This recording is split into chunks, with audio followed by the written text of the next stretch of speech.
ನಮಸ್ತೆ, ನನ್ನ ಹೆಸರು ನಿಶಾ ಪಾಟೀಲ್. ನಾನು ಗ್ರಾಫೋಥೆರಪಿಸ್ಟ್.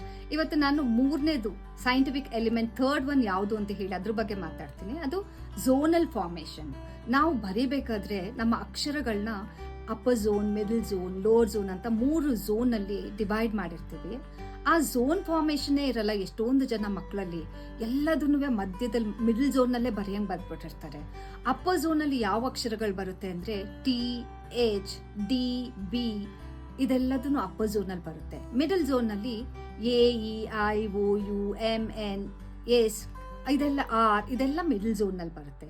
ಲೋವರ್ ಝೋನ್ ನಲ್ಲಿ ಯಾವ್ದು ಬರುತ್ತೆ ಅಂತ ಹೇಳಿದ್ರೆ ಜಿ, ವೈ, ಜೆ, ಝಿ ಇದೆಲ್ಲದನ್ನು ಲೋವರ್ ಝೋನ್ ನಲ್ಲಿ ಬರುತ್ತೆ. ಈ ಝೋನ್ ಫಾರ್ಮೇಶನ್ ಇಲ್ಲದೆ ಇದ್ದಾಗ ಅದು ಭಾರಿ ಕೆಟ್ಟದಾಗಿ ಕಾಣಿಸುತ್ತೆ. ಅಕ್ಷರ ಎಲ್ಲ ಒಂದೇ ಲೈನ್ ಅಲ್ಲಿ ಒಂದೇ ಇದು.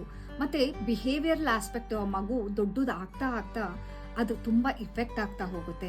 ಹಾಗಾಗಿ ಸಣ್ಣದ್ರಲ್ಲಿದ್ದಾಗ ಅದನ್ನ ಚೇಂಜ್ ಮಾಡಿದ್ರೆ ತುಂಬಾ ಒಳ್ಳೇದು. ಯಾವ ತರ ಚೇಂಜ್ ಮಾಡ್ಬೋದು ಅಂದ್ರೆ ಈ ಹ್ಯಾಂಡ್ ರೈಟಿಂಗ್ ಡೆವಲಪ್ಮೆಂಟ್ ನ ಕೋರ್ಸ್ ನ ಮಾಡ್ಕೊಳ್ಳೋದ್ರಿಂದ ಇದರಿಂದ ಹೊರಗೆ ಬರ್ಬೋದು. Thank you.